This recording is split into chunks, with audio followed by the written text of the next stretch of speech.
গরম তো চলছে, কিন্তু তার মধ্যেই আমাদেরকে এবার আস্তে আস্তে বর্ষার প্রস্তুতি শুরু করে দিতে হবে। যদিও বা কথা মতো আমি আর তেমন কোনো গাছ টাছ করবো না, যেটুকুনি রয়েছে সেটুকুনি ঠিকঠাকভাবে রাখার চেষ্টা করব। ছেলের পড়ার চাপ অনেকটাই বেশি, এই সময় আর নিজের জন্য ভাবা নয়, শুধুমাত্র ছেলের জন্য ভাবা।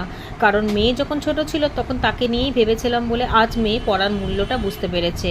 এখন আবারও পালা এসেছে ছেলের ওপর, কারণ ছেলেটা একেবারেই পড়তে চায় না, পড়াশোনায় একেবারেই মন নেই। এই সময় যদি আমি বাগানের কাজে ব্যস্ত হয়ে পড়ি তাহলে ব্যাস পড়া টড়া একেবারে ভোগে চলে যাবে, সেটা তো হতে দেওয়া যাবে না। তাছাড়া বেঁচে থাকলে আবারও বাগান করতে পারবো, খুব বেশি করতে না পারলেও মোটামুটি তো করতে পারবো, 10টা গাছ না পারলেও 2টো গাছ তো অন্তত করতে পারবো। তাছাড়া বাগানে আর থাকতে পারি কোথায়, কাজের জন্য আসি, কাজ করে চলে যাই, সবজি তুলি নিয়ে নিচে চলে যাই, দুদণ্ড না শান্তিভাবে বসতে পারি না দাঁড়াতে পারি, একটুখানি সময় বেশি হলেই ডাক পড়ে যায়। তাছাড়াও সংসারের দায়িত্ব তো আর কম নয়, সেটা তো আমরা মেয়েরা খুব ভালোভাবেই বুঝি।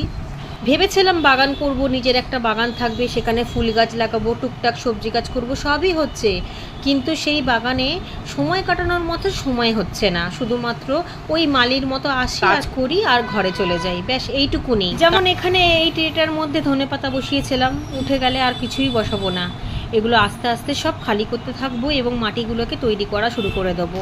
এমনিতেও কিচেন কম্পোস্ট তো আমার তৈরি করা চলছেই, শীতের জন্য প্রস্তুতি এখন থেকে না শুরু করলে শীতের জন্যও কিছু করতে পারবো না। তবে গতবারের মতো এবারে শীতেও তেমন আমি কিছু করব না, মোটামুটি করতে হয় তাই করব, ভালো লাগে সেই কারণে।